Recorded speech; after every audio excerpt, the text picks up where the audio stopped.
गायींना जर चांगला चारा मिळाला तर उत्पादन सुद्धा चांगलं मिळतं. हो, या शेतकऱ्याने काय केले नक्की पहा.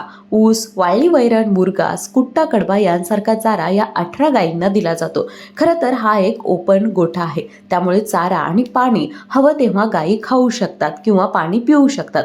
बंदिस्त गोठ्यापेक्षा ओपन गोठा उपयोगी ठरतो असं हे तरुण शेतकरी सांगतात. यांचं म्हणणं आहे की वेळही वाचतो, शारीरिक श्रमही वाचतात आणि जनावरे सुद्धा निरोगी राहतात. ओपन गोठा असल्यामुळे गायींची संख्या सुद्धा वाढवता आली. दुधाच्या गायी यामध्ये 6 आहेत, ज्या की 90 ते 95 लिटर दुधाचं उत्पन्न देतात.